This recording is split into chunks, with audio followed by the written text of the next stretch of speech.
The show is sponsored by BetterHelp. Unfortunately, life doesn't come with a user manual, so every once in a while, we need a little bit of help. Therapy has been a huge part of that for me. I'm a huge proponent of weekly therapy. I've been going for a couple years now. It's a great way to check in with myself, work on my goals, how I'm feeling, get some new perspective. I highly encourage people to check it out. And as the world's largest therapy service, BetterHelp has matched 3 million people with professionally licensed and vetted therapists available 100% online. Plus, it's affordable. Just fill out a brief questionnaire to match with a therapist. If things aren't clicking, you can easily switch to a new therapist anytime. It couldn't be simpler.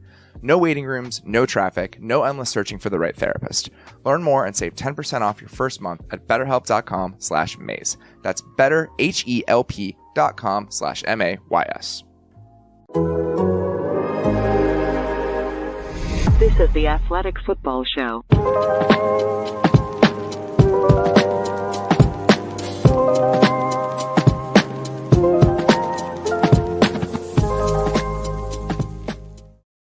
Welcome to the Athletic Football Show. I'm Robert Mays. Joining me today is my good friend Nate Tice. Nate, how you doing, buddy? Doing very well. We are December 1st. Oh my goodness. I know. We are the home stretch, the final third of the season. No, I am doing very, very well. Again, your globe-trotting ways of doing this show, it continues. I'm in New York City for work, and the tree at Rockefeller Center, they lit it yesterday, is my understanding. This was very traffic-y, but a symbol that we are at December, the season is upon us. So we have a lot to dig into today because it feels like the Rockefeller concert or whatever, right? I think it was raining. I don't know what actually happened. I just know my Uber driver was like, it's very traffic-y because the tree's being lit today. I was like, great. So getting from LaGuardia is a disaster. Oh, I bet. So we have a lot to dig into today. Week 13 is full of some amazing games. We're going to talk about a bunch of them today. We're also going to chat with Kalyn from The Athletic. Obviously, Deshaun Watson is returning this week. He's returning against the Texans. Kalyn wrote about Deshaun Watson's return a little bit earlier this week on The Athletic. So later in the show, she's going to join us to just chat about the conversation around Deshaun Watson, how we're going to talk about Deshaun Watson moving forward, because he's back, and this is something that we have to discuss. It's time. So Kalyn's going to join us. Really appreciated her time. But before we do that, we are going to dig into the slate of games we've got in Week 13, and we are going to start with a doozy. The Miami Dolphins and the San Francisco 49ers. There's like 20 layers to this thing. I mean, where do you want to start? It's tempting to me to go with the McDaniel, Shanahan. Like, these teams know each other extremely well. They share a lot of DNA. Like, a lot of Raheem Mostert and Jeff Wilson are there. There's a lot of well-tread territory between these two teams in terms of player movement already. I love that. I love kind of, the former pupil going against the guy who has been his guy forever. That aspect of this is very enjoyable. Yeah, and it's different than what for years and years and years when we'd see Belichick after Belichick guy, and then they just get their asses handed to them by Belichick. Yes. This is more like, this feels actually more like a fair fight. Like, they actually, this is a good offshoot brand. It's not knockoff. It's more of a, it's Pepsi and Coke, I guess. I don't know if that's knockoff. That's a terrible analogy. I think it's like a band member leaving and starting his own band and it being really good. For whatever reason. I'm trying to think of a good example of the guy that left Metallica and did Dave Mustaine. Yeah, I think that the Dolphins are better than Megadeth. Or Jason Newsted. Which one are you talking about here? I can't remember. It was Megadeth. That's what I was thinking of. I figured I was lobbing it up for you right there, but maybe I knew. By the way, Dave Mustaine was kicked out of Metallica for drinking too much, which is hard to do when you're in Metallica. So I think Mike McDaniel's doing just fine on his own. Yes. Also, there's a Javarius Ward versus Tyreek Hill, former Chiefs teammates. Yeah, that's a good one. That's another matchup. Oh man, we got a whole bunch of these. I know. I really am trying to think of a good one, but no. Maybe it's Paul McCartney starting the Wings. Yeah, that's fine. But the Beatles still exist. I mean, I guess if we want to really take this to the furthest extent, everyone did leave Kyle Shanahan. Like, he's kind of just John Lennon now. The entire rest of the band left him. Every single other coach on his staff. So Jimmy G is Yoko Ono. We're doing a great job with this. The show's on the rails so far. Great. All right. Football-wise, where I want to start with this is with a fantastic matchup between the Dolphins offense against the Niners defense. The Niners have one of the best defenses in football, playing at an extremely high level. We know that. The Dolphins have been the best offense in the NFL over the first 12 weeks of the season. They are absolutely rolling. Simple question that goes beyond this game, but with a complicated answer. If you were game planning for the Miami Dolphins offense right now, what would you do? Because so far, nothing that NFL teams have tried over the first 2/3 of the season has even almost worked. Yeah, I was talking to you about this, was that the team that actually had the plan that I actually liked the most was the Lions, even though they got shredded, which is they were trying to double Tyreek and make Tua find the other one-on-one matchup. And when you have Jalen Waddle, that's a pretty good one-on-one matchup to find, or running two-man. Not a lot of teams have run it, and I think that's the best way to go about it. But the thing is, the 49ers haven't run a snap of two-man this entire season. The 49ers run what they run. Yes. And then on top of that is, you want to, Tua is a fantastic pre-snap processor, and actually maybe I even have not credited him enough as a post-snap processor. But he is like, if you change the picture on him, you can maybe confuse him, where he was like, he thinks he has a seam open, and it's actually, no, there's two linebackers sitting there. You can catch him a couple times with that. So that is mugging up the defense. That is just changing what what your post-snap picture is. But again, the 49ers run what they run. They show quarters, then they run quarters. They show three buzz, and with our safety rotating down, that's what they're going to run. Third down, they do some, pressure looks. But they just sprinkle that in. That's not really their bread and butter. But I think this offense does what they do, and this defense does what they do. And I like that when teams don't really blink. They're just like, we know what we're going to do, so stop us.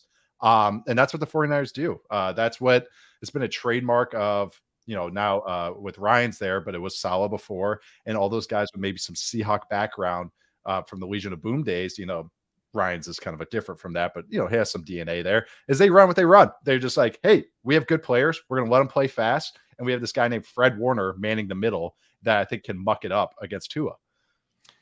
Digging through some of the numbers here, I think this is worth talking about a little bit later in the season when we're talking about a team that maybe as more game planning than the Niners are going to be. But It really doesn't matter what teams have done against them this year. I'm thinking over the last 4 games, teams have played man coverage on like 10% of snaps, which is one of the lowest rates in the entire NFL. Yeah.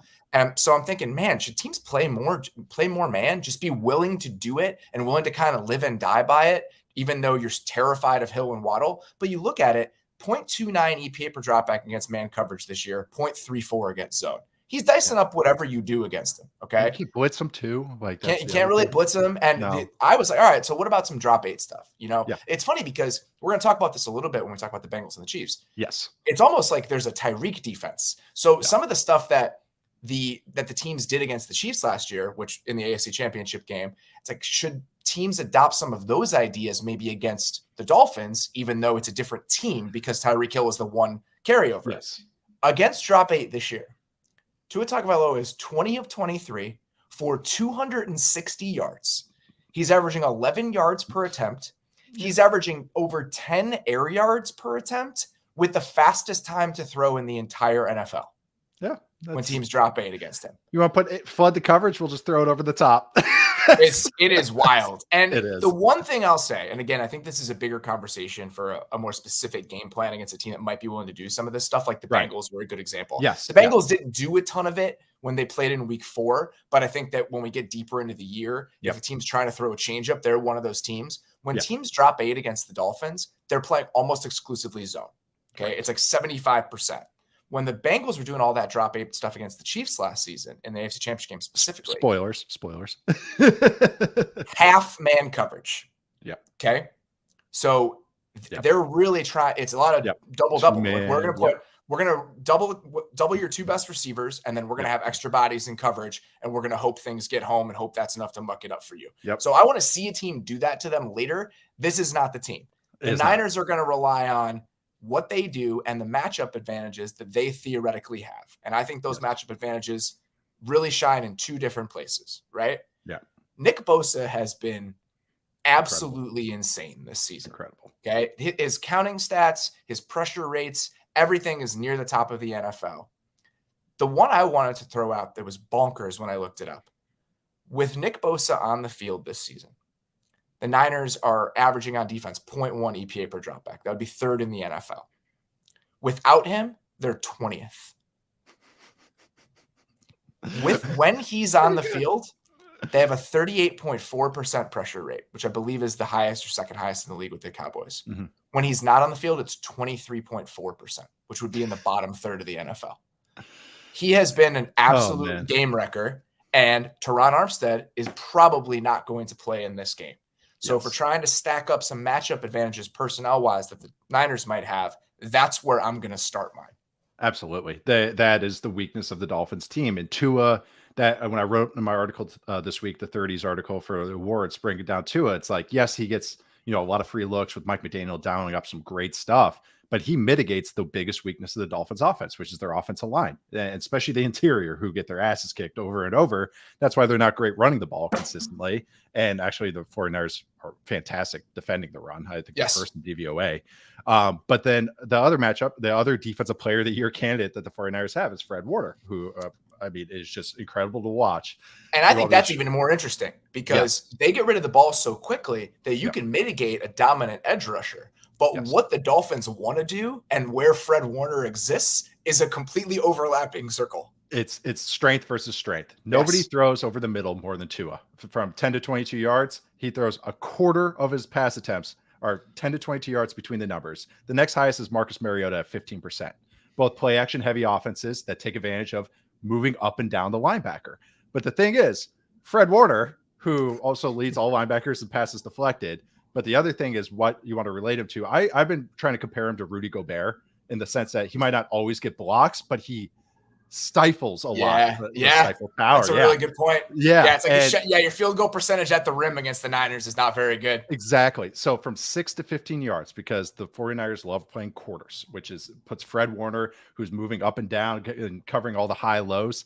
So against all other opponents, so all the 49ers opponents, when they played all other teams or when Fred Warner was on the field, their passing success rate over the middle of the field, 6 to 15 yards, was 63.2%. Their EPA per attempt was 0.4, which is better than what Tua is throwing this season. This is better than what Mahomes is throwing this season. When Warner's on the field, when they play against Fred Warner, they throw in that area 6 to 15 yards between the numbers. Their passing success rate is 45%, which is about Daniel Jones level. So Fred Warner, if you attack this area where Fred Warner lives, this realm, his lair of the middle of the field, he turns quarterbacks into Daniel Jones, which is pretty insane. Their EPA per attempt in that area is 0.08. Like he is insane what he does over the middle. And the other thing, not only just talking about Fred Warner, is the other linebackers that the 49ers have. And this is an advantage for them, is that the Dolphins love being a 21 with Alec Ingold, and they want the defense to match with heavy bodies, and then they take advantage of it. Just get them over the top. Speed. We beat them with speed as they have heavier bodies on there. The 49ers have the best linebacker group in the NFL. Dre Greenlaw, Aziz Al-Shazir, who is healthy. They're all healthy right now. And they play with speed. They're not your typical plugging linebackers. They can run and cover. That's the strength of this team. So they're the second best defense out of base defense in the entire NFL. So that is their fight. It's strength versus strength. And I think it's going to be so cool to watch how Mike McDaniel kind of navigates that. He's been with these defenders. He knows what they're good at. So I'm curious what their steps are going to be to mitigate that. I'm wondering if they're going to show some pressure looks and maybe bail out, just like how they might change what the picture looks like pre-snap in ways that we don't always see from the 49ers. Right. I'm also wondering, even if they're not playing a ton of man, how physical are they going to get on the outside? Like if they're going to play a bunch of quarters, is Ward going to be able to kind of toss Tyreek Hill around a little bit, or be willing to, and just kind of disrupts the timing on some of this stuff? Because that's one of those things, is even if it's zone coverage, it's not passive zone coverage when you're playing against the Niners. So what they end up doing and what sort of style they want to play on the outside, I think is going to be really fun to watch. All right. On the other side of the ball, even if the Dolphins put up a decent amount of points and they kind of keep the Niners defense on the run like they've done to everybody else, I feel like the Niners offense is probably going to be able to keep pace here. I don't know how you feel about it. I think the exact same thing. CMC being banged up is a little worrisome. It is such a huge thing. I mean, just because of what they've been able to do with dictating matchups since he's been in there, removing him from the equation, even if you still have Debo, Ayuk, Kittle, I think it's a really big deal, especially with Mitchell potentially missing the game as well. That's what it is. If Eli Mitchell was healthy, I'd be like, oh, okay, well, they're fine. He's still a good player. But the thing is, this is when we talk about strength versus strength on the other side of the ball, this is a strength versus weakness. Same thing. 49ers love being a 21 personnel with juice check, trying to get the defensive match with base. The Dolphins are rough out of base personnel, rough, especially against the pass. And what have we noticed with this 49ers team? Yes, CMC helped, was how awesome they've gotten at dropping back and passing. Like they're not It's not your father's Shanahan offense with a lot of nakeds and bootlegs. It's dropping back, getting guys on islands, and just attacking you. And so I do think they'll be able to keep up because they've this is the best Jimmy G has been dropping back. This is the coolest and more spread out I've seen this Shanahan offense be, as opposed to being so heavily play action. So I actually think they, in a way, have good answers. So I do think this is going to be, a barn burner on that side of the ball. I think they're going to be able to put up some points. Yeah, I mean, it's watching them really exist in the dropback game. And I want to say he's like third in the NFL in EPA per true dropbacks this season, which is a big departure from where he was last year. Yeah. The numbers aren't that different from what we've seen from him in the past. He's been a top 10 quarterback, yards per attempt, advanced metrics, a lot of that kind of stuff. But the areas where he's really succeeded this year are a little bit different, even if a lot of those efficiency numbers is driven by how much yak is created within the offense. But there's still little tiny differences between who they are now and who they've been over the last couple of years. And again, how does that familiarity play into the way the Dolphins play on defense? Like, Mike McDaniel has a ton of institutional knowledge of how the Niners want to play. So how does that impact the Dolphins defensive game plan? Ton of different things to consider here, but I am very much looking forward to this one. I think that it could be one of the more just enjoyable, entertaining games of the entire year. I think there can be a lot of points, and we're going to have a ton of stuff to break down when we chat about this on Sunday night. I can tell you that right now. This one's got layers. It certainly does. All right, let's get to our next one here. Chiefs and Bengals, a rematch of the AFC Championship game. I guarantee you that the Chiefs have had this one circled from the moment that the schedule came out after how their season ended last year. So let's revisit that game a little bit. We talked so much about what that game plan looked like from Cincinnati against that Chiefs team, where they really caught them flat-footed, especially in the second half. They dropped 8 on 18 dropbacks against Patrick Mahomes in that game. He finished 7 of 14 for 33 yards and 4 sacks on those 18 dropbacks. They just had no answer. No. And so now I'm wondering two things. Do the Bengals think that is a game plan for the Chiefs, or was that a game plan for a Tyreek Hill version of a Chiefs team? And two, after doing that the way that they did in the AFC Championship game last year, is it one of those I know what you know what I know things, and they say, we're going to go away from that and play a different style, because if they've game planned for that all offseason, or they expect us to do that, maybe we show something a little bit different. I will say the Bengals do lead the NFL in dropbacks this season on defense. They have 37 of them. They're very good when they do it because they do it from a bunch of different alignments. They'll be mugged up and they'll drop 8. Instead of just dropping both linebackers out, they'll drop 3 guys out. They do a lot of interesting stuff up front. So how the Bengals approach this and whether or not it's something the Chiefs are ready for and have planned for, I think is the biggest question heading into this. And even if they did forget, the Bills reminded them, like, hey, you guys, this, because the Bills got after them a little bit with this same thing. The end game and pick came on this. And I think too, it was not only a Tyreek stopper, it's a Travis Kelce stopper, because this is when Trey Flowers when he was so useful. They'd be in dime personnel and he would just be basically beating the crap out of Kelce with a safety over the top. Because like you said, you brought up with the Dolphins example, it's not like they're playing zone out of it. They're doing 2-man and robber. And that's an extra set of eyes, not only on Mahomes, but it's also on just whatever crossers you want to do.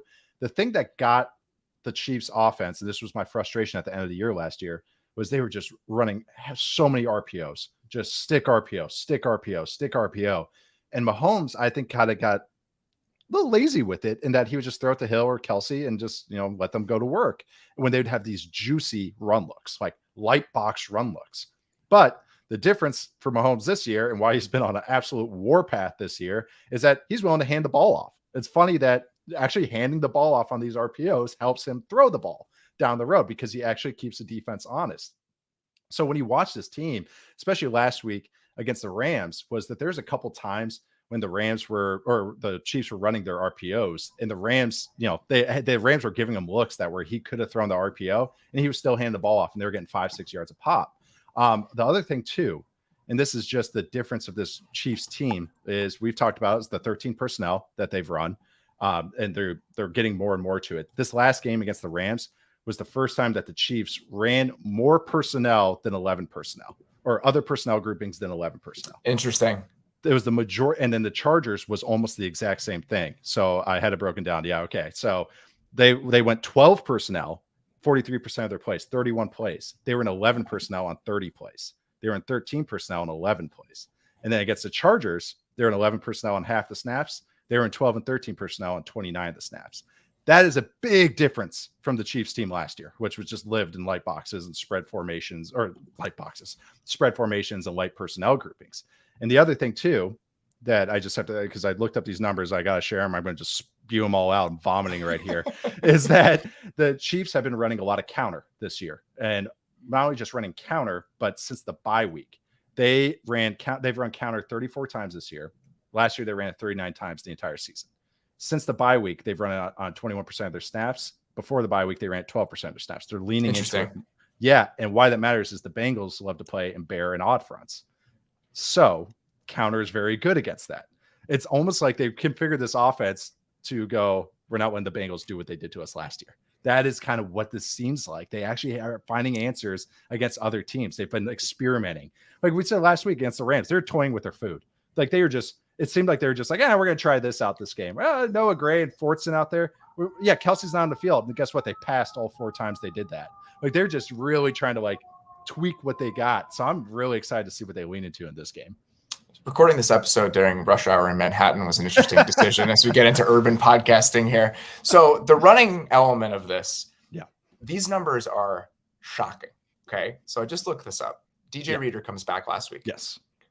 The Bengals are fantastic against the Titans. The Titans' run game is better in reputation than in practice right now. Yeah. I mean, their offensive line is in tatters. Ben Jones didn't play last week. I mean, they're really missing some physicality up front. But this season, when DJ Reader has been on the field, this comes with a normal caveat. On-off stats are not, there's no causation, okay? There are a lot of different contextual factors that you have to take into account. I'm going to say them anyway because they're fun. When he is on the field, the Bengals have a defensive rush success rate of 75%. Okay. That would be number one in the league by a comfortable margin. Okay. Yeah. The Titans lead the league right now at 69%. When he is off the field, they're at 56.2%, which ranks 27th in the NFL. So when he's on the field, they're the best run defense in the league. When he's not on the field, they're the 27th best run defense in the league. Again, other factors may contribute to that, but there's something happening there. And when you watch the way he played last week, it's not surprising. He is right there with, I mean, just name your guys. Some of the guys like Jeffrey Simmons, the way that he's playing the run. Yep. Reader is arguably the most important, impactful run defender in the NFL right now. And if he can play, you change the way that you can devote resources, the way that you can play if you're Cincinnati. So that idea of, well, if they're going to play like this, we're just going to run the ball down their throats. That becomes more difficult when Reader's playing the way that he is. And this is really fun when you watch how defenses stay relevant over the years, because we know defensive success typically isn't sticky, right? Yeah. So one of the reasons that you can maintain success defensively is that different guys step up. Your best players become different players, and that helps push off regression. The best example of this, and I've used it all the time, is this Legion of Boom Seahawks teams. Yeah. Right? Like there was a moment where Earl Thomas is the best player on their defense. Then it's Richard Sherman. Then it's Bobby Wagner. Then there's a year where Michael Bennett is just lighting the league on fire. And the one guy that I keep coming back to on the Bengals right now that I think is most different now than he was even at the end of last season is Jermaine Pratt. Yeah. Like the way that he is playing the run and the way that he is affecting the game, it's really cool to see that within individual units. And what Cam Taylor-Britt has given them with Awuzie out, like the fact that they've been able to maintain this level of success with some kind of rising and falling prominent players is it's neat to watch. So I think that's something to consider, again, why they're playing the run so well. It's a lot of Reader, but there are other guys that have gotten better in that area as well. And Hubbard, that whole defense, and this is why I love repeat matchups, is because especially with the same staffs. So like that's what's awesome when teams kind of stay good, because if you're the 1 seed and the 1 seed in your division, you're going to play each other next year no matter what. I love that because then you get to see what tweaks every team makes and which players play better. That's what's always really fun with the NFL. And it's another thing. It was kind of felt like deja vu using Titans film for the Bengals defense as they're about to play the Chiefs. And I remember last year, I was like, oh God, you can't use any of this because it's the Chiefs. I could finally actually use this because what the Titans were trying to do was they were getting in heavier personnel, but they're going empty and spreading it out. They were trying to make the Bengals match with big personnel and then try and spread it out. Did it always work? No, but at least they were trying to be creative with it. But the thing is that the Chiefs run that 13 personnel looks with Fortson and Nora Gray or with Travis Kelce. So I'm curious, they actually probably can use some of this. And I want to know what they lean into out of that. It's an awesome, I love this matchup. Like, again, I can't sing the Bengals praises enough, but also, the Chiefs keep being the Chiefs with Patrick Mahomes still being Patrick Mahomes. And the last thing I want to bring up is so I just brought up the odd front and the bare front stuff was, okay, what happens how they run the ball out of light boxes or light personnel groupings. And the Chiefs also are now experimenting with a center tight end counter, which I actually thought is what the Ravens would use a bit more with Linderbaum. Yeah. So why they did it is because now you don't have usually counter is a guard and a tight end. That is a typical off-ball tight end. That is like what counter looks like. It's two pullers going weak side. It's a counter play. It's a counter punch. And the center variation is kind of cool because it changes the angles. And what the Bengals like to do is being a rush front, which is 2-3 techniques. So now you have the guard blocking out as opposed to the center trying to reach all the way out there. And now you have Creed Humphrey pulling with the tight end. Is Travis Kelce a great pulling blocker? No, but it gets you some nice angles and good looks. They ran it like 2 or 3 times against the Rams. And I thought that was interesting because I think that translates to this week.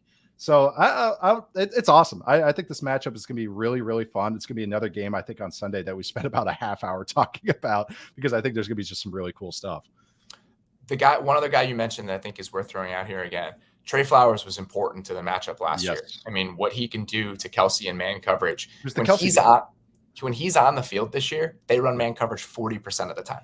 It's what he's out there to do. It's a pretty good tell. I mean, when he's out there, it's always when I see that stuff, it's like, all right, let me make sure that there's not something else going on. Like he's always out there on third down. When he's out there on first down, they run man coverage like 45% of the time. So it's a tell, but it's okay because they're so good when they do it and because he's so effective in it. And they're top 10 in dime rate. So it's still going to translate to this year. So it's like, sense. Okay. Yeah, it does. And I think that they'll see that. He only played 9 snaps in the AFC Championship game last year. It seems like he was like all over the field. He played like 40 snaps. plays. Yeah. Yes.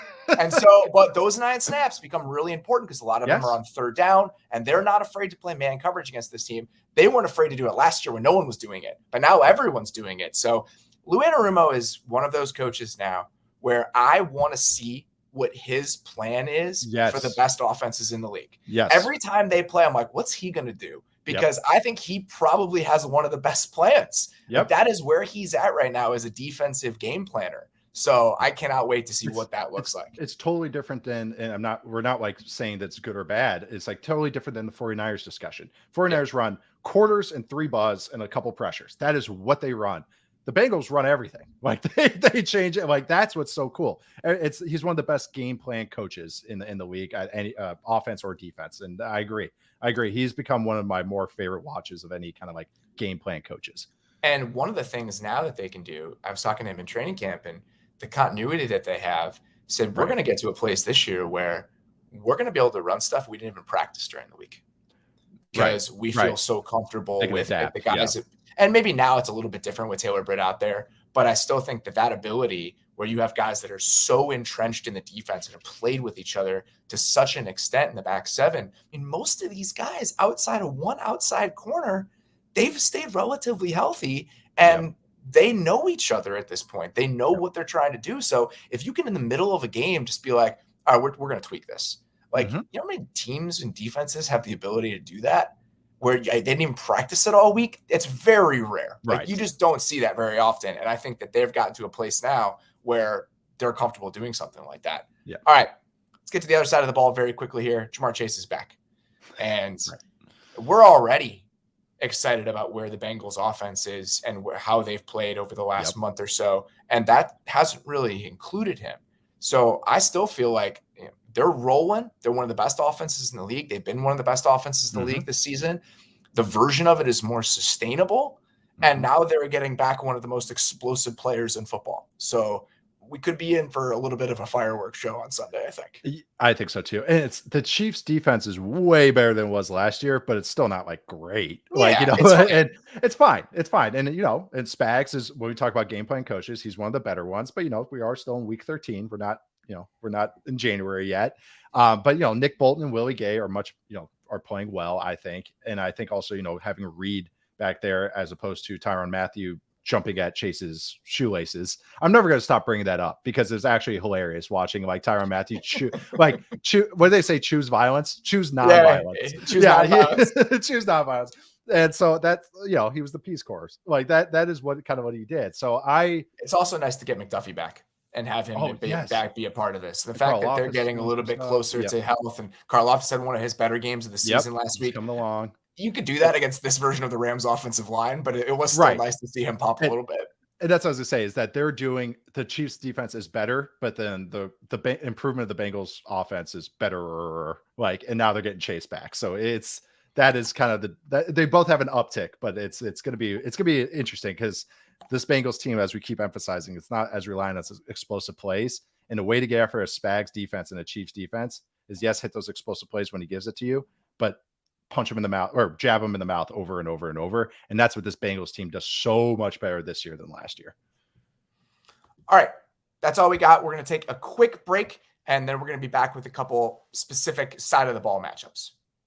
Russell Wilson is a champion on the field, but off of it, we rarely know the grind on the path to greatness. There's a new podcast series you need to hear from Russ and Audible, Think Like a Champion. Russell Wilson, alongside co-host Harry Wilson and the late Trevor Moawad, digs into how high-performance athletes, artists, and leaders push the boundaries of their potential. Hear two-time Super Bowl champion and MVP Von Miller deliver sharp insights about performing at your highest level in moments of extreme pressure. Or NCAA champion Tim Tebow discuss how to find your unique personal mission in the world. Each episode features interviews with Olympic medalists, NFL stars, business leaders, and a special episode with Ciara. Hosts will swap stories and share anecdotes and share proven mental techniques that have gotten the world's most elite performers across the finish line and beyond. Available for free on Audible or wherever you get your podcasts. What's the first thing you do when you wake up? Is it checking on your credit score? Didn't think so. At Chime, that's exactly what they do. With their secured Chime Credit Builder Visa credit card, you can start to build your credit with your own money. Chime reports your payments to credit bureaus to help you build your credit over time. Their members see an increase of 30 points on average. All this with no annual fees, large security deposits, or credit checks to apply. So start your credit journey with Chime. Sign up takes only 2 minutes and doesn't affect your credit score. Get started at chime.com/maze. That's chime.com/maze. Chime Credit Builder Visa Credit Card is issued by Stride Bank N.A. pursuant to a license from Visa USA Chime checking account and $200 qualifying direct deposit required to apply for the secured Chime Credit Builder Visa Credit Card. Regular on-time payment history can have a positive impact on your credit score. Impact to score may vary, and some users' score may not improve. Out-of-network ATM withdrawal fees may apply except at MoneyPass ATMs in a 7-Eleven or at any Allpoint or Visa Plus Alliance ATM. It's time to knock that new business idea out of the park with Shopify, the all-in-one commerce platform to start, run, and grow your business. Forget the off-season work. Shopify makes it simple to sell to anyone from anywhere. Whether you're selling warm-ups or wall hangers, it's time to start selling with Shopify and join the platform simplifying commerce for millions of businesses worldwide. Shopify fields all the sales channels to grow a winning business, from in-person POS systems to the all-in-one e-commerce platform, even across social media platforms like TikTok, Facebook, and Instagram. It's how every minute, new sellers from around the world score their first sale with Shopify. And you can too. When you're ready to take a winning idea to the world, team up with Shopify, the commerce platform powering millions of businesses down the street and around the globe. Try out Shopify for free today and start selling anywhere. This is Possibility, powered by Shopify. Sign up for a free trial at shopify.com/maze. Go to shopify.com/maze to start selling online today. Shopify.com/maze. We got an unbelievable matchup. Heavyweight. Yeah, baby. My friend used to have a Dickie V alarm clock. So it'd be like, that sounds terrible. It would be like, rise and shine. Like, that sounds awful. That's like those people. Have you heard the iPhone one that's like church bells ringing? It's like, it's like, oh my God, like how I can never you do understand how that? people ever have their ringer on, like constantly. I understand sometimes when it's like, oh, I'm away from my phone, but like constantly just have like, "Bling!" Like, and as they're typing, texting, just that would drive me insane. Sorry. Even Casey's alarm is unnecessarily violent, and I never understand it. It comes on in the morning. I'm like, what are you doing? Are you like trying to antagonize me before this day even starts? Seeing red as you wake up. Goodness gracious. All right. We got two matchups that we want to dig into this week. First one, Eagles offense against the Titans defense. I mean, this really kind of boils down to the Eagles run game against the Titans run defense. This is strength on strength, as strong as you can get. The Titans lead the league in run defense success rate, even after a mixed game, I guess, against the Bengals last week. The final numbers for Cincinnati were okay. It's not like they pushed the Titans around. I think missing Danico Autry is a part of this, which we'll get into because he may not play this week either. So they have, and they're also, I think, depending on which version of EPA you look at, they're first or second in EPA allowed per rush. On the other side of the ball, the Eagles are number one in success rate on the ground. They're number one in EPA per rush. They have the best run game in the NFL. So we've got some real slobber knocker potential between the fronts of these two teams playing against each other on Sunday. Yeah, it's I know it's like there's one little chess match, but the rest is just, this is a heavyweight fight. It's gonna be awesome. The thing is with Jason Kelce, and again, hyping up my 30s award again, I gave him offensive lineman of the year so far because I think this is the best ball he's been playing. Making up awards. Now you're a true media member. I had to. It's like such a hipster thing where it's like, I watch line play, so here's my nominees for best lineman. Like, so, but the one weakness with Jason Kelce, because he's light, he's a former fullback, is that big, heavy defensive linemen can kind of get after him a little bit. They mitigate it in a lot of ways, get him on the move. They'll adjust their zone stuff, let him wipe coverage or wipe block, all that stuff, get him out in space. White block is when the center kind of does a little fold where he's coming around. Yeah, so don't get him on a double team where you can get knocked back and everything. So, but the thing is, he's going against not only Jeffrey Simmons, who's playing like an all-pro and is just an ass-kicking defensive lineman, but T.R. Tart, his bash brother in the interior. Both physical, that's what I'm going to keep calling him. It's Mark McGuire and Jose Canseco. Like, that's what these two are in the middle.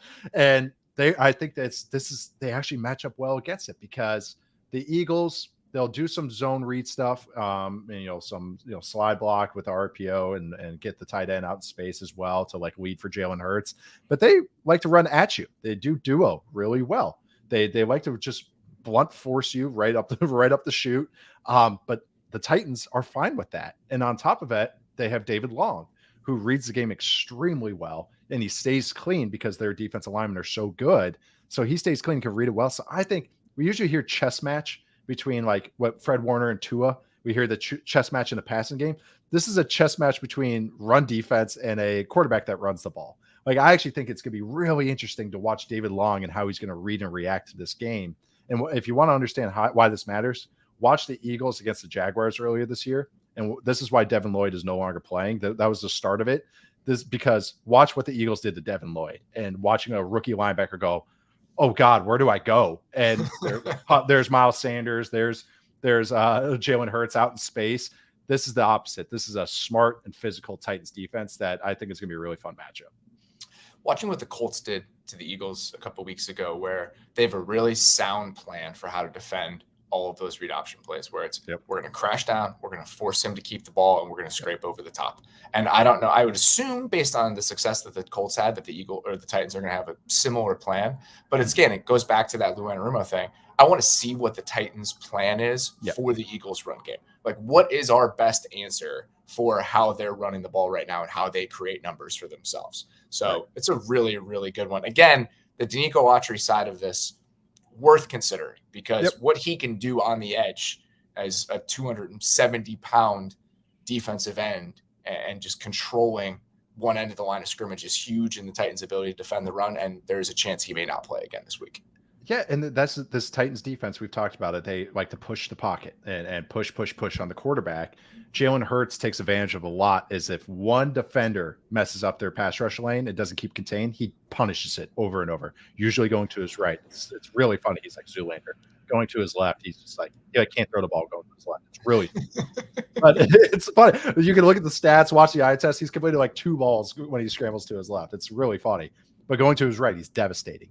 And usually it's because how many of these defenses have these guys with their ears pinned back? Oh, I'm getting past Lane Johnson. And then they lose their pass rush contain, and then up and out. There goes Jalen Hurts. This is the opposite. The Titans defense has none of those guys. They have Mario Edwards on the outside. They have Bud Dupree. They push, condense space. So I think it's going to be really interesting. It's kind of like they have some answers to this Eagles offense that's very good. So I'm really curious how this matchup ends up because, again, it's another strength versus strength matchup. All right, let's get to our next one here. The Vikings offense against the Jets defense. A lot of stuff to dig into here. I mean, the Vikings had their best offensive game of the season last week against the Patriots. When you went back and you watched that one, what do you feel like you can take away from a step the Vikings have taken, something schematically? Like, why do you think we're seeing the best version of the Vikings offense right now?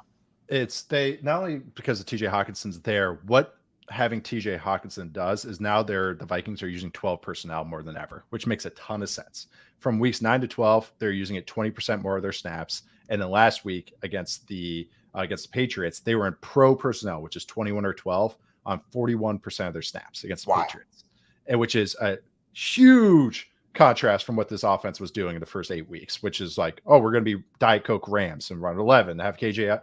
Another thing that we talked about is that spent all this time trying to figure out Justin Jefferson in the Cooper Kupp role. KJ Osborne is in the Cooper Kupp role because you just use him as a F tight end on the backside of blocks over and over and over, which I thought was like, oh man, I wasted so much digital ink on that. So we all did. I know. There's nothing wrong with that. No watching LSU clips, like oh, look at Jefferson as the point man and bunch. It's like there's KJ Osborne doing all that, but it makes sense. Justin Jefferson's really fucking good, so it makes sense to just have him as an X receiver and move him around a little bit. But the one thing I noticed was I almost call them the Rams. The Vikings were loving getting into this balanced formation, which when I say balance, a 2x2 formation, and they were using both tight ends, Johnny Munt and Hawkinson.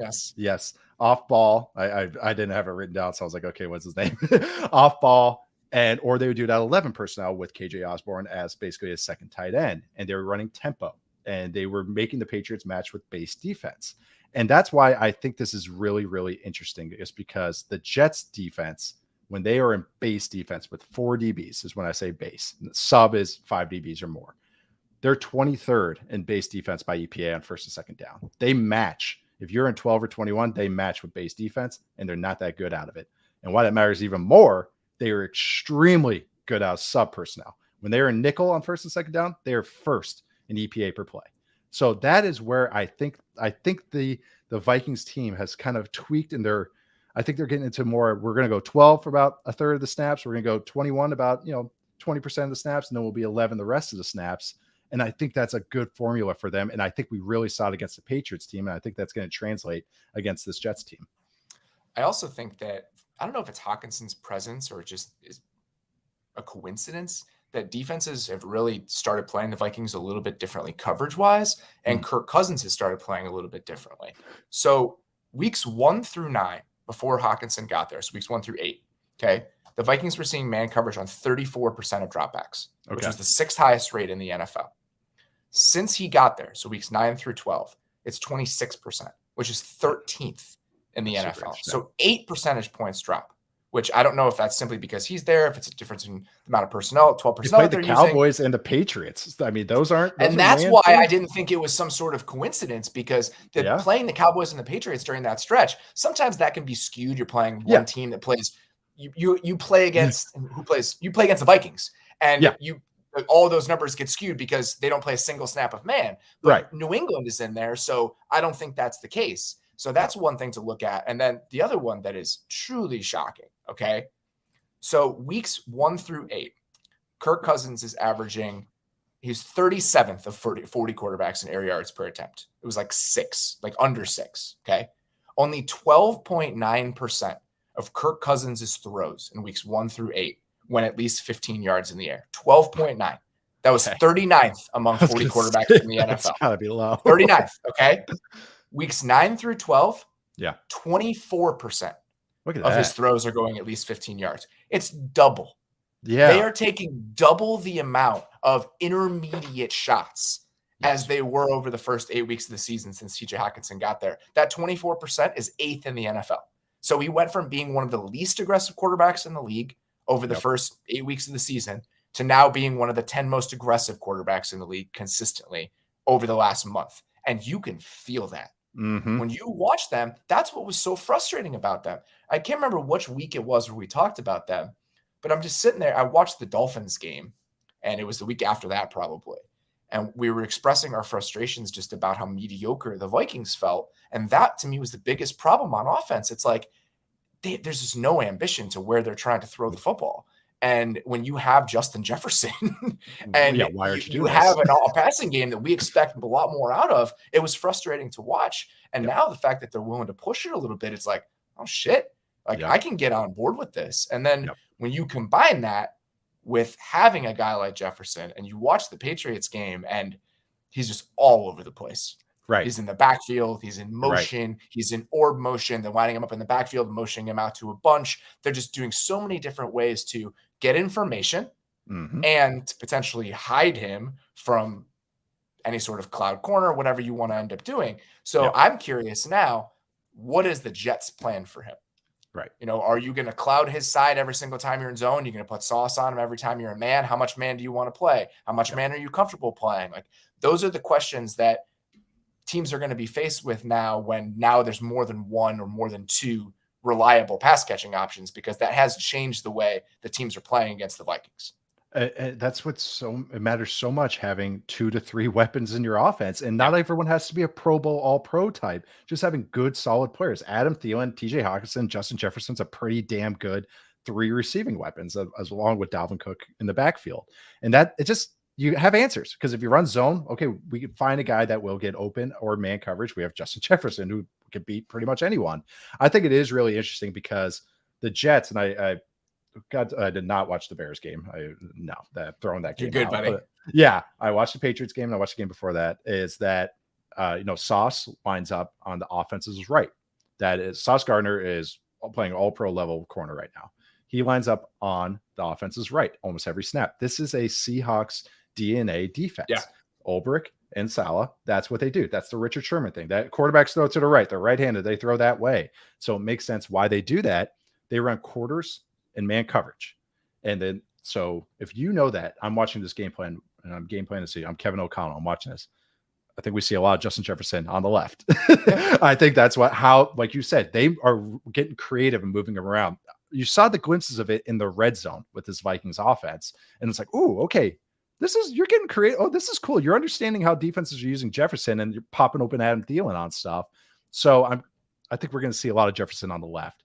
And I don't know. I thought I was going to look at these stats going into this and thought the Vikings offense was going to just have this boon of stats getting better. And it's like, no, they've actually gotten worse overall, but they have played a lot better defenses. Commanders, Bills, Cowboys, and Patriots is kind of a murderer's row of defenses. Yes. But that Patriots game, I think if you're a Vikings fan, gives you a lot of hope that they're finding some cool stuff to do. What Hawkinson does and unlocks so much, and why I know I'm a caricature myself when I bring up 12 personnel and how they use it, but they're using tempo, they're shifting and motioning, they're using these different little tweaks to just manipulate defenses, and they're doing it really well. And also another thing, using Jefferson, how about like the one-man bubble stuff they're running to him? It's just instant offense, and that's such instant offense. It's just figuring out ways to really capture the value of a number one receiver, like a true number one receiver. Yep. It's just like watching offenses that are built through that player. Yep. That's what he is. And I think that they're starting to figure out what that should look like. And now they can dictate a little bit more because Hawkinson is there and gives them one more pass catching option. They grab the pen back. Important. Yes, that's exactly right. Yep. And I do think that it's funny. Remember, we talked about this before the season started. What can you really learn from the stuff that the Rams were doing? What does copying the Rams really look like? Yeah. And the tempo part of it is the real part of it. Yes. It's about catching people in personnel groupings or situationally and being able to keep that unit on the field and just hammer it over and over and over again. So even though it's 12, which looks different than the stuff that the Rams do, there's still enough shared DNA with who the Rams are and how they want to manipulate defenses. And you're seeing that shine through in what the Vikings are right now. Such a good point. It's the same philosophy. It's just different ways of getting there. And they had the one snap. I just want to bring up the one snap of the Patriots. This is all of this in one play. is they ran a pick play. I call it the wall. I call it the Stan Van Gundy build of effing wall play. And you've seen the Rams run it for years. They usually would have Robert Woods pop out the other side. I've seen the Packers run it. I've seen the 49ers run it with Kittle. And what the Vikings did against the Patriots with it was like a 3rd and 3. And they came out, they had Dalvin Cook as the lone receiver. They had Justin Jefferson in the backfield. And then they went cheetah. What cheetah per snap count is, as soon as the center grabs the ball, he snaps it. So there's not even a ready go. It's quicker than quick cadence. And so they did that. So that is everything what you just said. It's cadence, it's using tempo, and it's using Justin Jefferson and lining him up in smart ways. So right there, that one little play was like a nice snapshot of what this Vikings team is starting to figure out and doing. The other last thing worth mentioning, personnel wise, the Jets defensive line against the Vikings offensive line, especially if Darisaw does not play, is a significant advantage for the Jets. I mean, the Patriots are not built like that. I know Judon has insane sack numbers and whatever, but top to bottom, they do not have the front that this Jets team has, even without Sheldon Rankins. So if they can control that matchup over the course of the game, not just taking advantage of a back of left tackle, but across the board, consistently winning, which they can, then I think that the Vikings are going to have a lot harder time in this game than they did against New England, even if the Patriots' stats overall defensively have been very good this year. Quinn Williams is a matchup problem for, I would say, 99% of offenses. I truly, Quinn Williams is playing like Aaron Donald's hurt now. So let's just remove Aaron Donald from the equation. Quinn Williams and Jeffrey Simmons are probably the two best in Chris Jones. So Quinn Williams, Chris Jones, Jefferson, and John Allen. There's a lot of them right now. So there's like a tier at the top, right? Yeah. Where like those are the game-wrecking interior defensive linemen. Yes. He is in that group. He is a member of the best interior defensive lineman conversation in the league. The right guard for the Vikings is one of the, I don't want to say worst. He is one of the weakest links on a relevant team in the NFL. So now you have Quinn Williams going against that. And if you want to take advantage of that all game, you certainly can if you're Robert Saleh and Jeff Ulbrich. So just something to look at there. I think the Vikings will be running to the outside a lot. There you go. There you go. All right. That is all we have on that one. We're going to get to our conversation with Kalyn next about the return of Deshaun Watson, him going back to Houston, some of the reporting that she did this week. So let's get to our conversation with Kalyn after a quick break. Every new potential hire can feel like a high-stakes wager for your small business. You want to be 100% certain that you have access to the best qualified candidates available. That's why you have to check out LinkedIn Jobs. LinkedIn Jobs helps you find the right people for your team faster and for free. All you have to do is create a free job post on LinkedIn Jobs. Then add your job in the purple hashtag hiring frame to your LinkedIn profile to spread the word that you're hiring. Simple tools like screening questions makes it easy for you to focus on candidates with just the right skills and experience so you can quickly prioritize who you'd like to interview and hire. It's why small businesses rate LinkedIn Jobs #1 in delivering quality hires versus leading competitors. LinkedIn Jobs helps you find the quality candidates you want to talk to faster. Post your job for free at linkedin.com/maze. That's linkedin.com/mays to post your job for free. Terms and conditions apply. Inflation has us all thinking about different ways to cut back. I know I've tried driving a little bit less. I know that I've thought about how to budget when it comes to holiday gift and some of the trips that we're taking. That's why I started using Upside. Upside is an incredible app for anyone who buys gas, groceries, or dines out. With Upside, I don't have to cut back because I get cash back on every purchase. To get started, download the free Upside app and use my promo code TAFS to get $5 or more cash back on your first purchase of $10 or more. Next, claim an offer for whatever you're buying on Upside. Check in at the business, pay as usual with a credit or debit card, and get paid. In comparison to credit card rewards or loyalty programs, you can earn 3 times more cash back with Upside. Upside users are earning more than $1 million every week. That's probably why they have a 4.8 star rating on the App Store. Download the free Upside app and use promo code TAFS to get $5 or more cash back on your first purchase of $10 or more. That's $5 or more cash back on your first purchase of $10 or more using promo code TAFS. The holidays are here. You can achieve gift-giving greatness when you give the gift of perfectly aged, tender, and delicious Omaha steaks. The steak experts at Omaha Steaks have put together special, curated gift packages to help you take the guesswork out of gifting and make you a holiday hero. Go to omahasteaks.com and use promo code MAYS at checkout to get $30 off your order. You can send an assortment of mouth-watering favorites guaranteed to impress, like the legendary Butcher's Cut Filet Mignon, Air Chill Boneless Chicken, ultra juicy burgers, and even easy to prepare comfort meals that are ready in a flash. Omaha Steaks is ready to ship your order right away. So shop early and beat the shipping rush. Go to omahasteaks.com and use promo code Mays at checkout. Omaha Steaks is a gift from the heart, a gift that will be remembered with every unforgettable bite. Order with complete confidence today, knowing you're ordering the very best. Visit omahasteaks.com and use promo code Mays at checkout to get that extra $30 off your order. Minimum order may be required. All right, it's time now to welcome from The Athletic someone who reported on the Deshaun Watson return earlier this week, Kalyn. Kalyn, thank you very much for joining us. I really appreciate you taking the time. Hey, Robert, thank you. All right, so before we get into this weekend and what's going to happen with Deshaun Watson moving forward, I wanted to very briefly just recap how we got here and just revisit some of the facts associated with this situation, right? Deshaun Watson is back this week. The last game he played was January 3rd, 2021. So it will have been almost 700 days, almost 2 full years since we last saw Deshaun Watson play football. And just digging in again to some of the numbers here, just because I think it's important. 26 lawsuits filed against Deshaun Watson by women who said that they were sexually assaulted or harassed by him during massage sessions. The New York Times found that he booked massages with 66 different women in less than 18 months. The first woman to come forward was Ashley Solis in April 2021. 24 other women have joined her since then. I believe, you can correct me if I'm wrong about this, 23 of the 24 women that Tony Busby represents have settled with Watson. Yep. Lauren Baxley is the one woman who did not. She wrote about her experience in the Daily Beast earlier. You quoted her in your story. I wanted to read something that she wrote in her piece and that you quoted in yours. She said, Watson still refuses to admit that he harassed and committed indecent assault against me. Any settlement offer he has made has been a dismissal of his evil actions, and I know that unless there is authoritative intervention, he will continue his destructive behavior.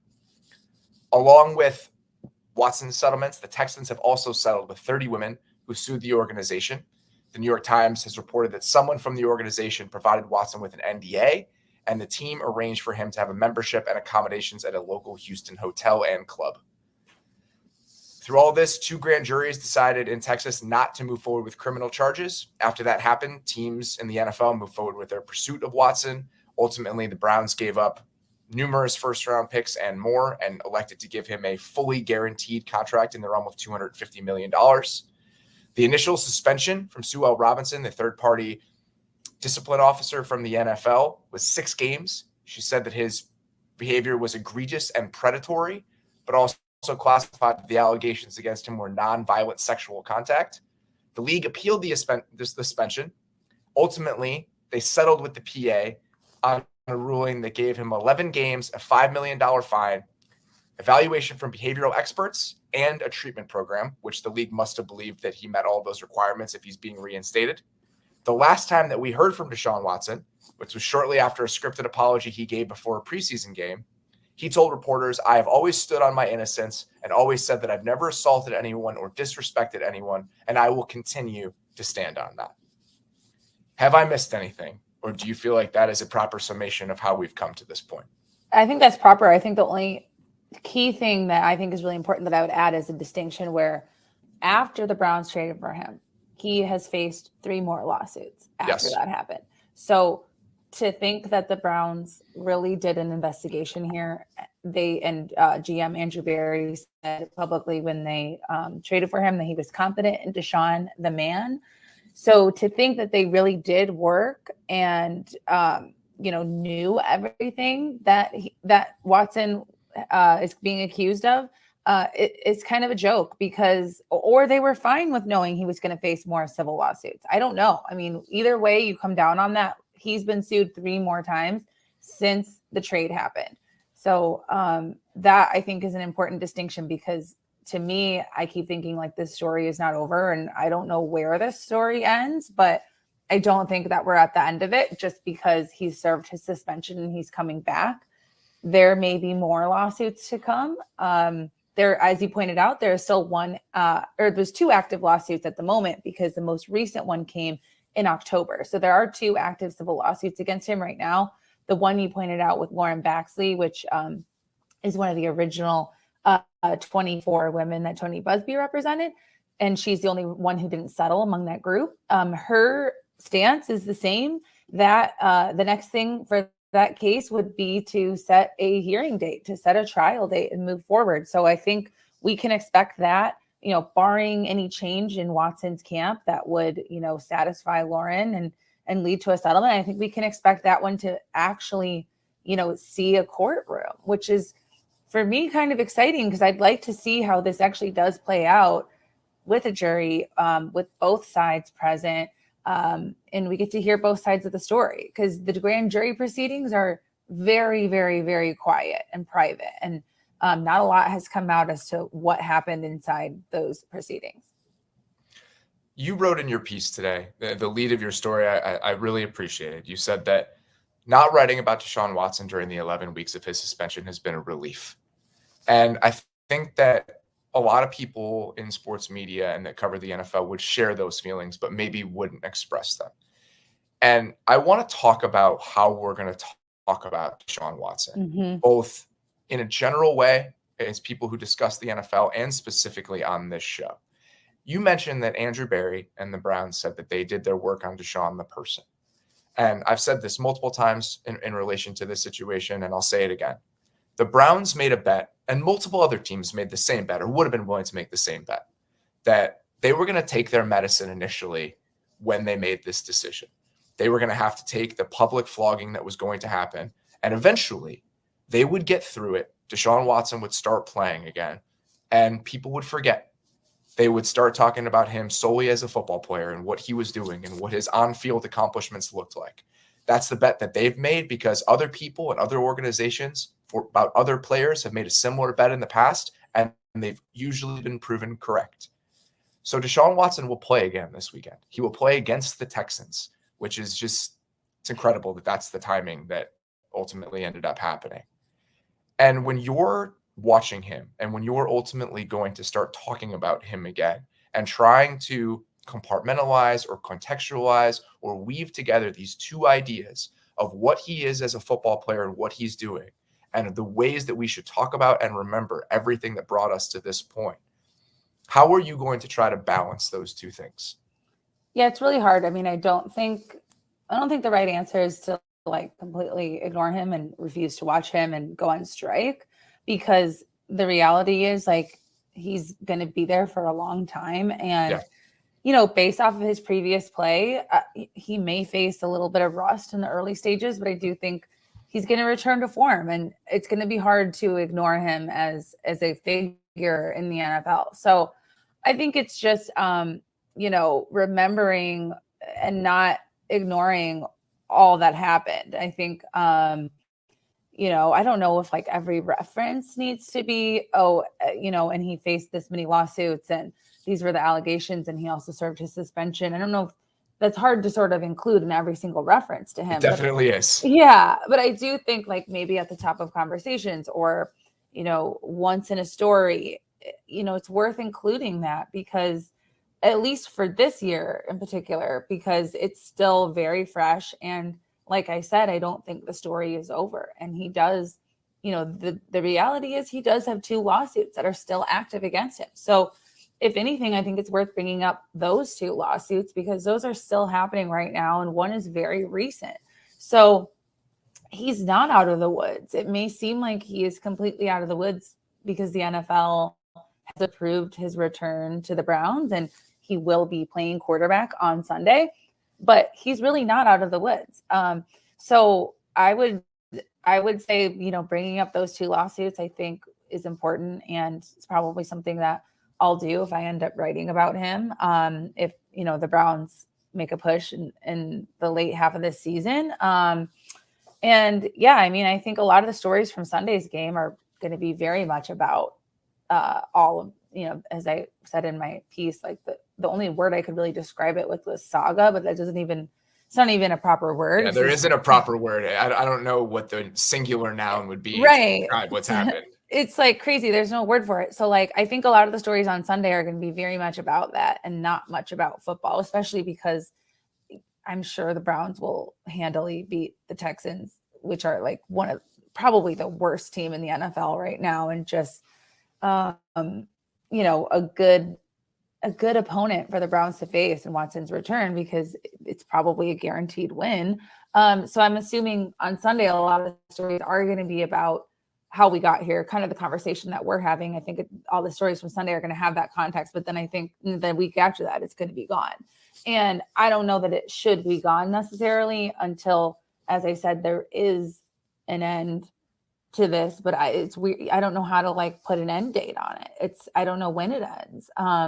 And as Lauren said, for Lauren, it doesn't end for her until she gets an apology from him. And the only apology he's given was a very vague one to Brown's preseason TV, as you mentioned. And he reversed course literally, like, I think it was 6 or 8 days later when the suspension came down, when the appeal came down. So he's never even admitted anything. And I think one part of my story that I thought was a really good takeaway, I talked to Rita Smith, who is a advisor to the NFL on matters of domestic violence and sexual assault. She's been working with the league since the Ray Rice incident in 2014. And one thing that she said, I was kind of telling her my experience. I went to Browns camp in August, and it was right after the Judge Robinson's decision came out. And I was just asking players, did you read the decision? Not asking them to come down with an opinion one way or the other, or to, talk bad about the leader of their team, but just yes or no, did you read the decision? And all of them said no. And then, I asked why for a few, and they're like, it's none of my business. The typical line. And I totally understand why they have to say this publicly. But when I told this to Rita, she was like, that's really troubling because there's a lot you can learn from reading that decision. You don't have to decide that Deshaun Watson is guilty of all counts and he's an evil predator and he should never play football again. Like, you don't need to come down and decide that. But by reading the decision, especially as a teammate of his, you can see how he may have gotten into situations like this and how he may have had a misunderstanding of what was going on, of what consent is, of, how his presence may be threatening to someone, or the imbalance of power. Like, there is a lot you can learn from reading about the allegations against him without saying he's 100% guilty. Like, you can just learn a lot from that. And so for Rita, she was like, yeah, I wish his teammates, I wish NFL players, and I'm sure some players out there did read it. And I hope that they did. But her takeaway was that there's a lot that we can learn from this. It's not that he should never play football again, but it's that there's so much that we can learn from it. And Watson himself has just never even approached that place where he can say, I have learned some things from this about my actions and how to be better. Like, we're not even there yet. And I think that's the end point that a lot of people are looking for that I'm not sure we're ever going to get to. Contrition is a part of this process. This is very knotty and tangled when you're trying to figure out how we discuss this, how we move forward, because you're right. I mean, he should be able to seek gainful employment in the NFL at some point. I mean, that's a given. I think that no one's asking for that. But also, if we're going to, the way that we're going to talk about him, I think that when you look at some of the similar situations, Mina Kimes did such a great job about 5 years ago. She wrote a story about Tyreek Hill. Mm-hmm. And it was the first year that Tyreek Hill really, came on the scene and was an electrifying player and was really important to the Chiefs' success. And she wrote about just how we discuss a player like Tyreek Hill with his background. And think about the way that we talk about Tyreek Hill now and the way that most people do, or some people do. It's never considered, like he has a podcast, he has a nickname that people call him by. And some of that makes me pretty uncomfortable. Yeah. And what she was discussing is something similar to kind of what you said about, do we do an aside every single time? Even when you consider the medium, that becomes difficult. Like in writing, you can use an M-dash, you can put it in there if you want to. When we're discussing this, it's going to be really difficult and kind of unfair to every single time we mention his name, be like, by the way, he was suspended for 11 games this year because 26 women sued him for allegations of sexual impropriety during massage sessions. That's not possible. But we also don't want to never mention it, or don't want to ignore some of that context, because that's exactly the bet the Browns made at the start of this. Right. And so that's where it becomes difficult. And I just think that asking for some signs of contrition and an attempt at rehabilitation and an admittance of wrongdoing and a desire to get better and understanding the harm that you've caused, to me, is part of the process if we're going to move beyond talking about this all the time, because that's necessary. Like, it's absolutely necessary, and it hasn't happened yet. So that's a big part of it. And I also think that it's about understanding that you can talk about someone as a player and what he's doing on the field without celebrating that person. Right. And I think that is an important line to draw here, is that it's very easy to discuss in pretty forensic terms what the Browns have done on a Sunday and what Deshaun Watson did as a member of the Cleveland Browns. And that's going to happen because he is their quarterback, and he's probably going to play pretty well considering the circumstances he's being dropped into there. But that doesn't mean that we have to celebrate what that means. And it doesn't mean that Browns fans have to feel good about that, because that's another complicating factor of this. You know, I've thought about that a lot this entire time. What if the Browns ultimately win a Super Bowl with Deshaun Watson next year, the year after that? If you're a member of that organization, if you're a member of that fan base, if you're a player on that team, how do you feel about that? Is that worth it? Do you care? Does it ultimately matter that he did all these things and was accused of all these things? Or is it about the ultimate result? Because I think that teams have shown that to them it's about the ultimate result. And I think those are just all of the different things that we're going to have to consider and measure and think about as we have these conversations moving forward. And Sunday is just the first entry into that. And Sunday is complicated is the wrong word, but Sunday is going to be tinged with this very real situation, this reality that 10 of those women at least have committed to being there in a suite at the game. And Tony Busby said, which I think is really important, and I think it makes a lot of sense, is kind of what we're talking about here. Everyone else wants to move on. We can't. And I think that they are a physical representation of that idea on Sunday. But beyond Sunday, I think we have to move beyond that physical representation and understand that this does matter for a lot of people, and the ramifications of it are still very real, even if we want to get back to football ultimately, or some people do. I don't know. Yeah. And I will say, so as far as covering it, the Browns had 2 national games this season, one on Amazon, one on ESPN. Amazon really ignored it completely. Like, they talked about the fact that he was not there and that he was suspended, but then did not give any reason as to what he had done or what part of the personal conduct policy he violated.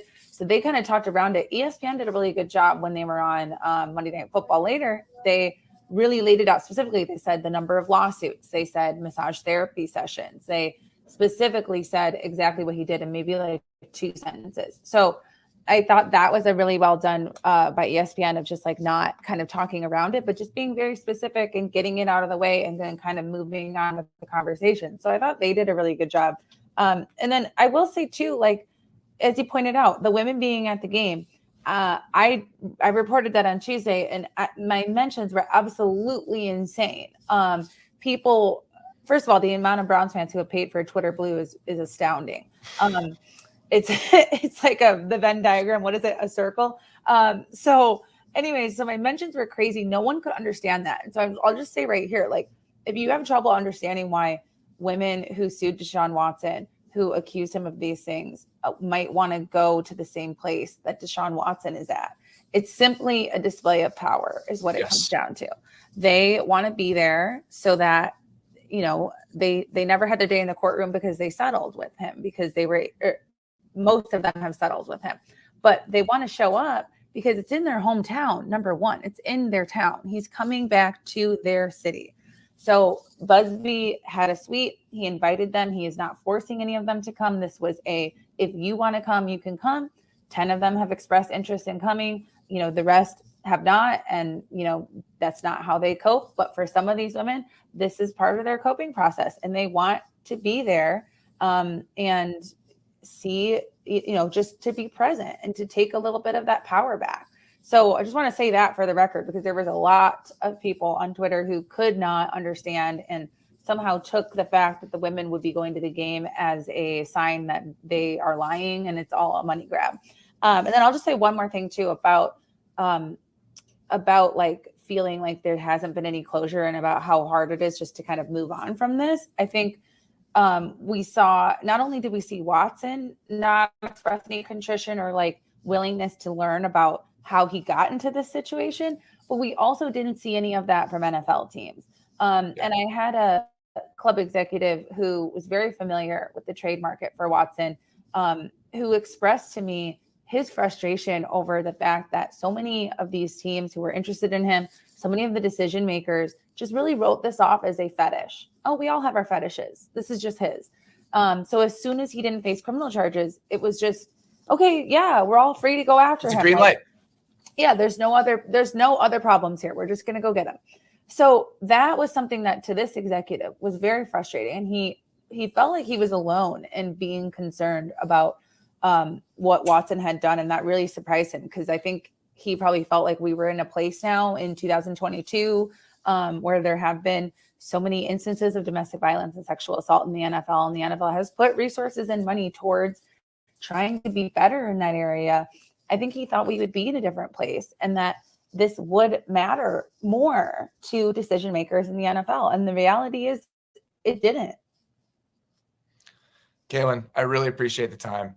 This is going to be something that obviously we're going to work through in real time on Sunday and in the weeks, months, years to come. And I really appreciate you helping us provide some context and untangle what is obviously a very knotty situation. So really, really appreciate it. And we'll talk to you soon. Thanks, Robert.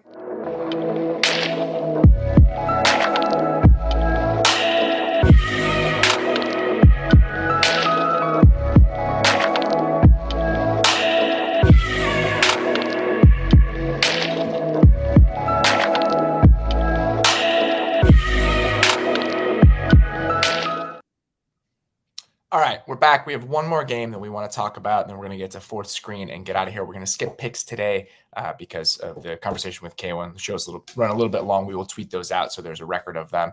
It is also slowly getting dark here, and I see that. So I'm just slowly getting darker as we go through this show. All right, last game to chat about here. The Giants and Washington is a huge game in the NFC playoff race. I mean, we're in December. Massive. It's December 1st. So Austin Mock from The Athletic, if you guys have not checked out some of the work he's done about playoff probabilities, he's done so much in that area. And right now, according to his numbers, the Giants have a 53.7% chance to make the playoffs. Okay. Washington, I almost said the name. Washington has a 57.7% chance to make the playoffs. Wow. So it's like 50-50. And so this game is obviously huge. Yeah. Because if Washington wins this game and the Giants lose, then the Giants cannot win the tiebreaker with Washington, right? So then it would go to division record. I'm pretty sure would be the second tiebreaker, even for wild card between division teams, which is kind of weird, but that's my understanding of the rules. Yeah. But the Seahawks already have the tiebreaker over the Giants. So them having that little trump card is another complicating factor in this. I wanted to ask you this because I genuinely am curious about it.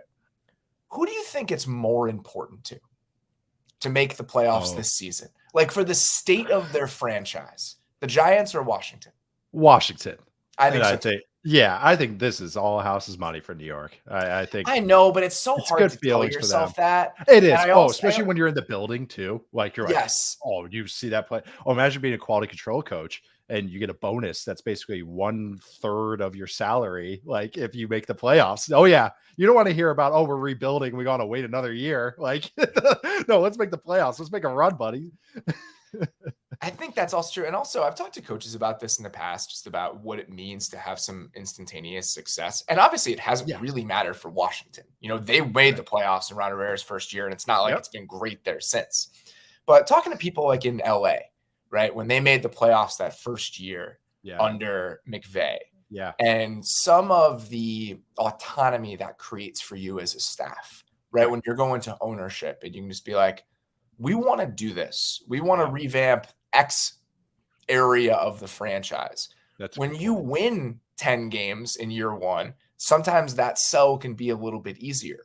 So I don't think it ultimately matters, for the long-term health of the Giants. I think for the people in the building, it certainly does and all of that. Yeah. But I think for Washington, in terms of guys keeping jobs, this may extend some shelf life if they manage to sneak in here.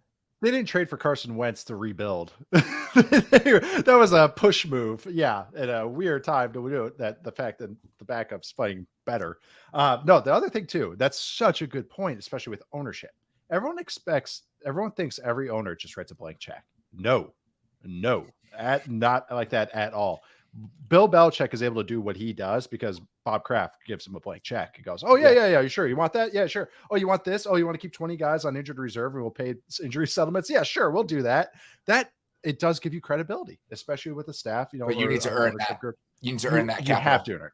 Yes, you do. And it's also, like you said, credibility in the locker room. Players go, hey, we're getting better players and we already made the playoffs with this group. Like, it does. It does. There is some buildup with that. So no, that's a great point. I know we're probably jumping to fourth screen. I do have one schematic thing about this game. Oh no, absolutely. Okay. Is that the Commanders defense, which has been very enjoyable to watch. We've broken them down a few times, is they do have a weakness against designed quarterback runs. And Marcus Mariota was getting after him last week. He had 6 of them last week. The gains on those 6, and these were not like third and extra longs or anything. These are all designed runs on like 2nd and 5, 1st and 10, 11 yards, 8 yards, 7 yards, 11 yards, 14 yards, and then -2 at the very end in the red zone. You know who is second in first downs per rush rate after only Josh Allen? Daniel Jones. He's 6th in design rushes. So I don't know if you want to prop bet, I guess maybe look at some Daniel Jones over rushing yards. We'll give one little pick. I'll give that one. I know we're not going to do it. Another thing is Derek Forrest rocks. He's a really fun player. He's going to be, he's a really good awesome player. Man. And again, just talking about why this team has been better than we expected them to be. Getting contributions from guys like that are so important. Yep. The one other just football element of this game I think is worth watching. The Giants getting some guys back on the offensive line. Evan Neal returning. They've been really banged up in that area. I think about how many backups played last week. Feliciano, I think, has been limited in practice this week, so he could be back. And you think about what that Washington front looks like and just how dominant that they've been this season. They just ran out of gas, that Giants team last week against Dallas, and getting some starting caliber offensive linemen back, I think, goes a long way in preventing that from happening again against this team. So it's going to be, again, another really important game, another fun one. We'll be watching this, but it is time to get to fourth screen before we get out of here. It is not our abilities that show what we truly are. It is our choices. All right, this one is from Charles Williams. He said, listen, it should be Jags-Lions. That's the most fun game, but hear me out. Steelers-Falcons will be an interesting game. Not because it's good football, mind you. Oh, no. Quite the opposite. It seems weird to complain about the Steelers after they've been good for like my entire life. And especially after they somehow made the playoffs with the decaying right arm of Ben Roethlisberger. But things are different now in Pittsburgh. We have a dynamic wide receiver who is always open, and our offensive coordinator doesn't even know about it. How cool is that? He also doesn't seem to know what the middle of the field is either. It's like watching my high school offense. We did a straight up no frills play action pass on Monday night, and I almost shit myself from pure shock. They let Trubisky go all summer in preseason, taking all the first team snaps, only to turn to Pickett anyway, even though Trubisky wasn't playing horribly. No plan. Now, instead of getting a top 7 pick to pair with the Bears second, thanks for that, by the way. I've never seen a 6'4" receiver play like he's 5'8". We're going to stupidly win a bunch of ugly games at the end and end up picking 17th anyway. Mm-hmm. It's going to be horrible. And I hate the Falcons for what they've done to Kyle Pitts. Thanks. Love the show. I like that. I love anger on those. Those are the best. And it's so true though. Imagine if you're a Steelers fan and you're just seeing that top 5 pick and just that version of being mediocre or bad as a potentiality, and then it gets ripped away from you as you potentially steal a couple of these terrible games down the stretch, and you're picking 17th again. Mike Tomlin giveth, Mike Tomlin taketh away. He's allergic to top 10 picks. All right. As we mentioned, we're going to put our picks out on Twitter. We do not have time to do them today. No Thursday night recap. I'm in New York. I have a work thing tonight that I'm running off to. So I will be watching that game, but I will not be in a position to recap it. Also, I would be doing it in the dark. I know, right? But that's your lighting right now. This is the lighting I have in the hotel room right now. It's 4:00. All right. Winter is a disease. Okay.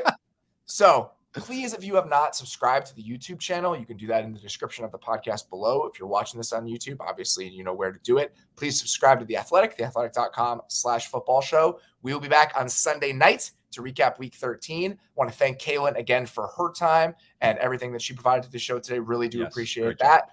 Please enjoy your weekend. Please enjoy the game tonight. We'll talk to you guys on Sunday night.